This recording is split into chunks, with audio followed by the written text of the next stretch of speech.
Hi guys, welcome to Storytime.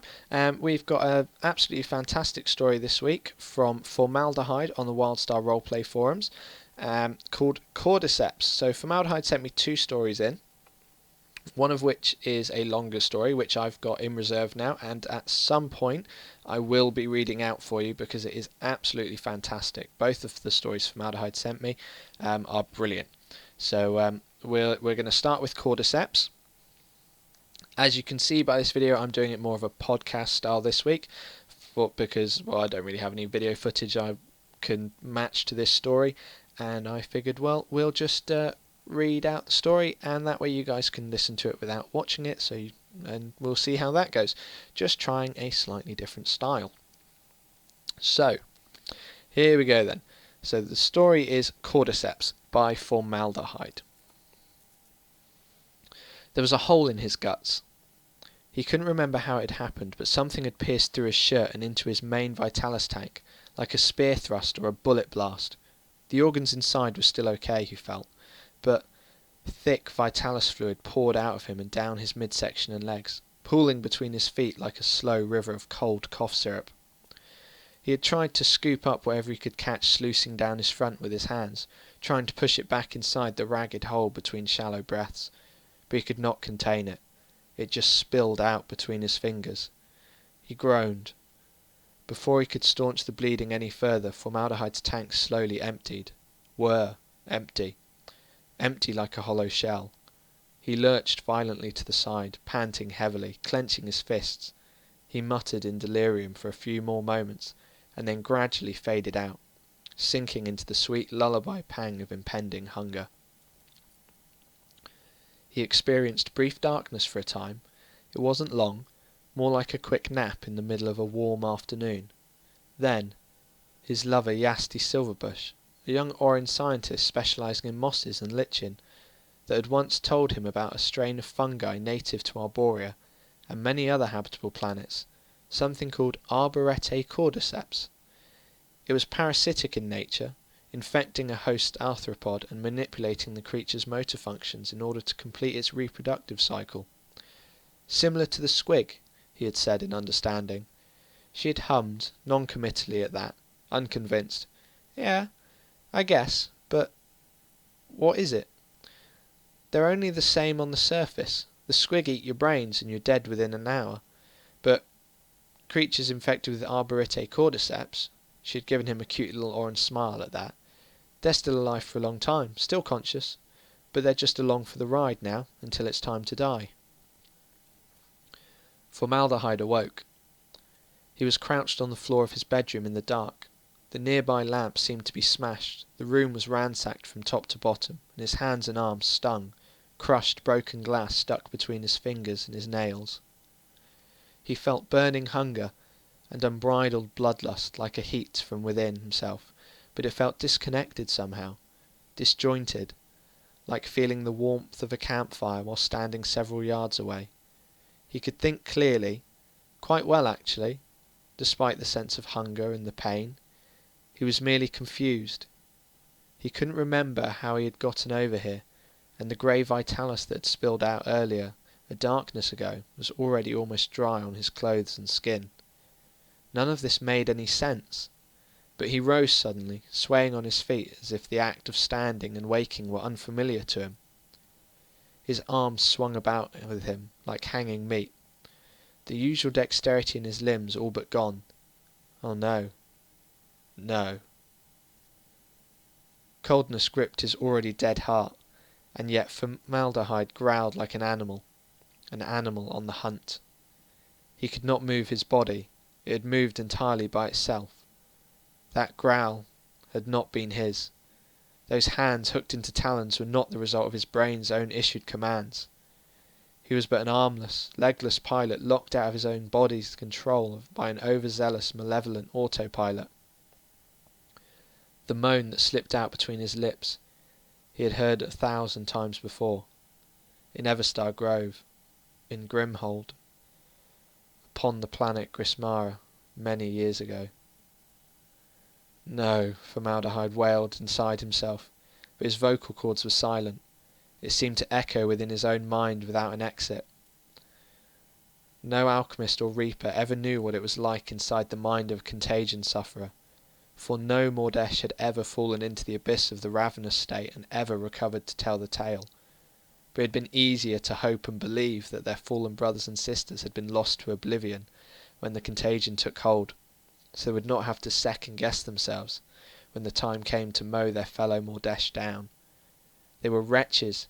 They could not think. They could not feel. But I'm still here.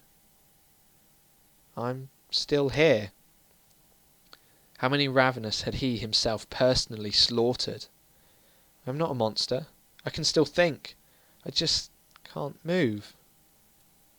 How many of the drooling, slavering, wretched beasts he had cut down had been just like him, begging and pleading while trapped behind their own mad, searching eyes?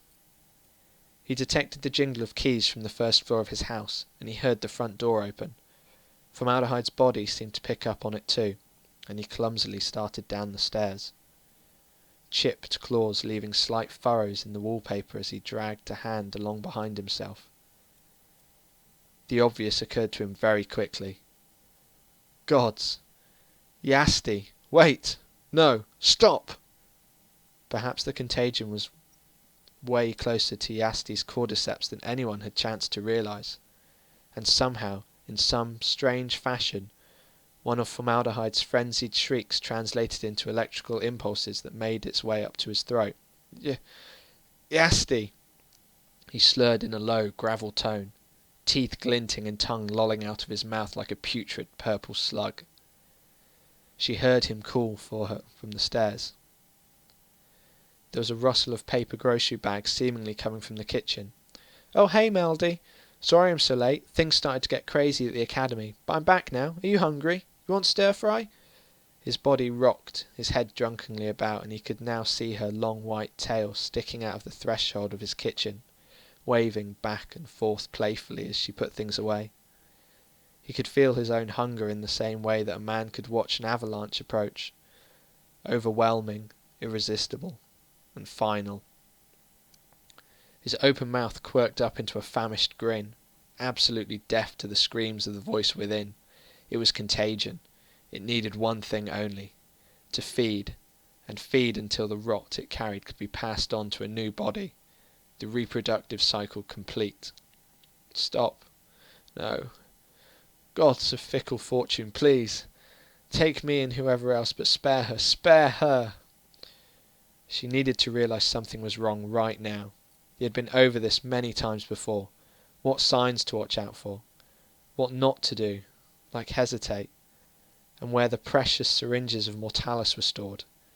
Yasti would notice. She had to notice. Couldn't she hear him breathing? The slur of his words. Couldn't she feel his hunger rolling off him in waves? Formaldehyde closed the distance between them, step by agonising step. The hoarse and almost humorously high-pitched begging and howling within him soon devolved into hopeless sobs, because he already knew. His precious, funny little lover, who had brought light into the darkness of his existence, wasn't going to notice in time. She was going to wiggle that soft tail of hers along with her butt as she busied herself to death. And when he reached out to grab her and spin her round, I beg you, anything. He did so. God, she had been humming. She was just about to sing. As predicted, Yasti didn't react in time, but she did have enough of a moment to scream. His body lunged forward, teeth clamped down, tore through her skin like hot melting butter. Her scream became a gurgle. It must have been her throat. His hands were busy tearing at her flesh, but his incisors popped an artery like a juicy bubble and his mouth filled with blood. Warm, silken, comforting blood. And it felt good. Formaldehyde flinched awake and sat up in his sleeping bag, rolled out haphazardly on the floor of his home. His grey, Vitalis-infused eyes automatically sought out the faint outline of the ceiling above him, and then he wrestled an arm outside of its warm confines and checked the pillow pile beside him. Empty. Well, it was a Wednesday night, so that wasn't unusual. Yasti would spend the evening at work, and then sleep alone at her own place instead. But he always felt a thrill of almost childlike panic whenever he reached an arm out and couldn't feel a smooth leg, a fluffy ear, or her outstretched hand. And it was always worse on those dark, lonely nights when he had those dreams. That dream. The Cordyceps dream. The Mordesh stalker, an elite Black Hoods agent and survivor of countless grisly battles, curled up into himself in the shadows, put his head in his trembling, cold-sweating hands, and wept. Finn. Okay, there you go. That was Cordyceps by Formaldehyde. I hope you enjoyed it, guys. I really enjoyed that one. Out of the stories I was reading, I was really having a hard time choosing which story to do next, and the quality of this one really stood out to me, so I thought this will be the one to do this episode. So I do hope you've enjoyed it. Please do comment below, leave me any feedback you think about the story, have a little discussion about it, why not. If you'd like to find more of Formaldehyde stuff, jump over to the Wildstar Roleplay forums and you can find lots of his stories there.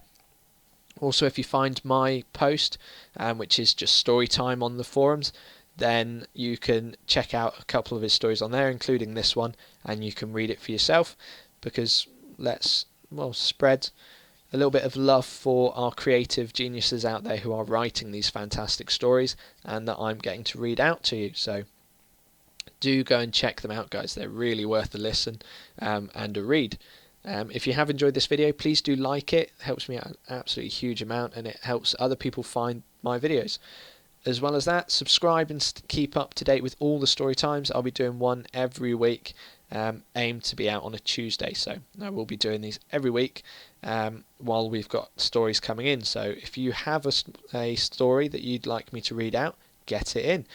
You can send it to me on Twitter, you can send it to me on Facebook, you can send it to me on the forums, or you can email it to me, and my email address is in the description below as well. So thank you very much, guys, for listening. I hope you've enjoyed this, and I will see you next time.